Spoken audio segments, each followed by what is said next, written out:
রাজধানীর দক্ষিণখানের সর্দারবাড়ি জামে মসজিদের সিঁড়িতে রক্তের দাগ, তীব্র দুর্গন্ধ আসছে সেপটিক ট্যাঙ্ক থেকে। সোমবার রাতে গোপন সূত্রে পাওয়া এমন তথ্যের ভিত্তিতে ছায়া তদন্তে নামে র্যাব। এলাকাবাসীর কাছ থেকে জানতে পারে গত ১৯শে মে থেকে নিখোঁজ ৩০ বছর বয়সী গার্মেন্টস কর্মী আজহার। এক পর্যায়ে মসজিদের ইমাম আব্দুর রহমানকে আটক করে র্যাব। তার দেওয়া তথ্য মতে মঙ্গলবার সকালে মসজিদের সেপটিক ট্যাঙ্ক থেকে উদ্ধার করা হয় আজহারের খণ্ডিত মৃতদেহ। ডেড বডিটা আমরা দেখলাম যে ওনার গলার এইখান থেকে আলাদা টুকরা করা হয়েছে মাথাটা, আর হাতগুলো এইখান থেকে আলাদা টুকরা করা হয়েছে, আর পায়ের এইখান থেকে দুইটা একদম সম্পূর্ণ আলাদা করা হয়েছে। মোট 6টা টুকরা করা হয়েছে।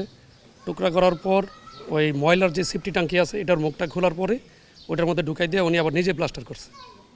তো এলাকার লোকজন দেখছে, হুজুর আপনি মসজিদের ময়লা ট্যাঙ্কির মুখ প্লাস্টার করেন কেন? কয় অনেকদিন পুরানো হয়ে গেছে, গন্ধ বেরোতেছে, এই জন্য প্লাস্টার করতেছে। তো এলাকার কেউ হয়তো সন্দেহ করছে, আবার গন্ধ বেরোতেছে। তো এইভাবে হয়তো র্যাবের কাছে ইনফরমেশন গেছে। সকালবেলা ঘুম থেকে উঠে জানতে পারলাম যে আমাদের মসজিদের ইমাম সাহেব নাকি একজনকে হত্যা করে এই ময়লা ট্যাঙ্কিতে, মসজিদের যে ট্যাঙ্কিটা আছে ময়লা ট্যাঙ্কি, ওইখানে নাকি ফেলাই দেওয়া হয়েছে। 6 টুকরা করে ফেলাই দেওয়া হয়েছে। তো এটা যখন ঘুম থেকে যখন জানতে পারলাম তখন আসলাম, সাথে আসলাম, এসে দেখলাম যে অনেক লোকজন, র্যাবের লোক ছিল, পুলিশের লোক ছিল। থাকার পরে ওনারা উদ্ধার করতেছে আর কি। একটা মহিলার সাথে তার সম্পর্ক ছিল, তো হয়তো ওনার হাজব্যান্ডটাই নাকি হত্যা করা হয়েছে। র্যাব জানায় আজহারের 4 বছর বয়সী সন্তান গত 6 মাস ধরে পড়তেন মসজিদের মক্তবে। আর এ সূত্রে মসজিদের 54 বছর বয়সী ইমাম আব্দুর রহমানের সঙ্গে গড়ে ওঠে পারিবারিক সম্পর্ক।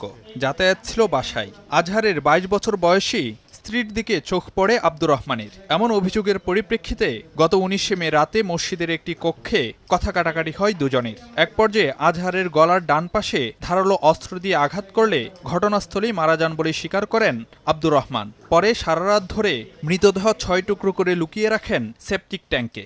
ইমাম আব্দুর রহমান যেটা বলেছেন যে তার ভিকটিম এসে তাকে ভয়ভীতি দেখিয়েছে এবং বলেছে যে তার স্ত্রীর দিকে তার একটা কুদৃষ্টি ছিল, কুনজর ছিল।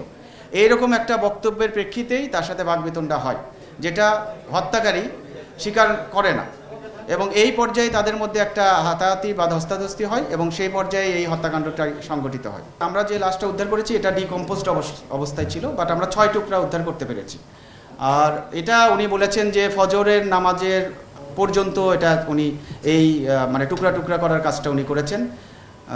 রাত আনুমানিক 9:30 থেকে 10টার পর থেকে ভোর ফজর পর্যন্ত উনি এই কাজটা করেছেন এবং উনি একাই এই কাজটা করেছেন। উনি যেটা বলেছেন যে মসজিদেরই তার যে শয়নকক্ষ, সেখানে উনি এই ঘটনাটা ঘটিয়েছেন এবং এরপরে উনি আবার কক্ষ সুন্দরভাবে পরিষ্কার করে আলামত বিনিষ্ট করার চেষ্টা করেছেন। এ ঘটনায় আজহারের স্ত্রীকেও হেফাজতে নিয়েছে র্যাব। ঘটনা তদন্তে জিজ্ঞাসাবাদ করা হবে তাকেও। আমরা যতটুকু প্রাথমিকভাবে জানতে পেরেছি যে তার ওয়াইফ ঈদের আগে তার দেশের বাড়ি টাঙ্গাইলে গিয়েছে, ভিকটিম ঢাকাতেই ছিল।